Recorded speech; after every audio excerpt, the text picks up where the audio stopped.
بسم اللہ الرحمن الرحیم۔ السلام علیکم ورحمۃ اللہ وبرکاتہ۔ ہم بستری سے متعلق مفید معلومات۔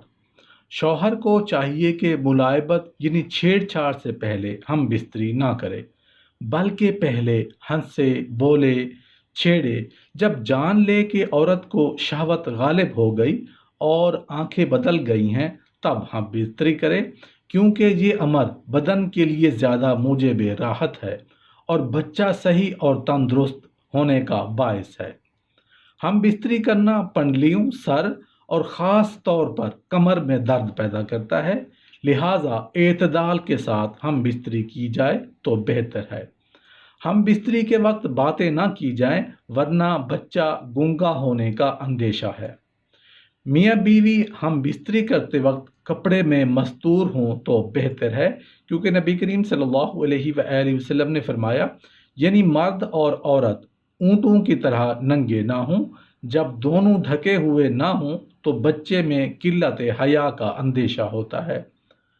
مرد کے لیے نامناسب ہے کہ کھڑے ہو کر جمع یعنی ہم بستری کرے، اس لیے کہ یہ طریقہ بدن کو ضعیف کر دیتا ہے، یعنی کمزور کر دیتا ہے۔ تحقیق کے مطابق جو شخص اپنی بیوی کے پاس جائے اور پھر اپنی شرمگاہ نہ دھوئے، پھر اسے پتھری پیدا ہو جائے تو اپنے آپ کو ہی ملامت کرنا چاہیے۔ ہم بستری سے فراغت کے بعد فوراً کھڑے نہیں ہونا چاہیے، بلکہ داہنی کروٹ پر کچھ دیر تک سوئے رہنا یا فقط لیٹے رہنا چاہیے، کیونکہ اس میں بدن کی صحت ہے، اور جب بیوی اس طرح کرے گی تو بچہ مذکر پیدا ہوگا انشاءاللہ۔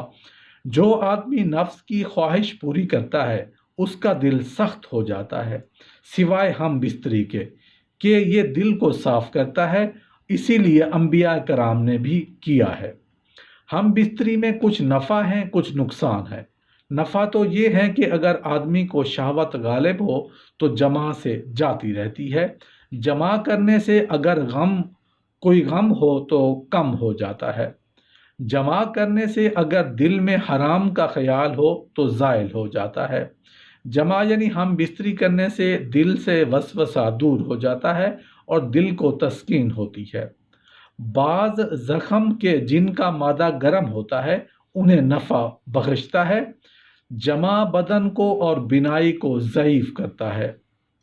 جس شخص کو احتلام ہوا ہو اور وہ نہائے بغیر اپنی اہلیہ سے قربت کرے، جس سے بچہ مجنون یا سبک عقل پیدا ہو، تو وہ اپنے آپ کو ملامت کرے اور تجھے کسی جاہل کا قول دھوکے میں نہ ڈالے کہ میں نے بہت دفعہ کام کیا ہے، مجھے تو کچھ نفع نہ ہوا۔ کیونکہ چور اگر پہلی دفعہ ہی پکڑا جاتا تو شاید دوبارہ کبھی چوری نہ کرتا۔ یوں ہی اگر پہلی ہی دفعہ آپ بیمار ہو جایا کرتے تو دنیا میں شاید ہی کوئی آدمی تندرست نظر آتا۔ منقول ہے کہ جب آدمی ہم بستری سے فارغ ہو جائے تو فوراً ٹھنڈے پانی سے نہ نہائے، ہاں تھوڑی دیر کے بعد، تاکہ بدن کی حرارت فرو ہو جائے، کیونکہ اگر ایسا نہ کیا جائے تو تپ کا خوف ہے، اور بہتر یہ ہے کہ عضو تناسل کو فراغت کے بعد دھو لیں، کیونکہ اسی میں بدن کی صحت ہے اور آفت سے نجات ہے۔ موسم گرما اور موسم خریف میں جماع کی کثرت زیادہ نقصان دہ ہے اور موسم سرما اور ربیع میں کم مضر ہے۔ اعتدال ہر حالت میں بہتر ہے۔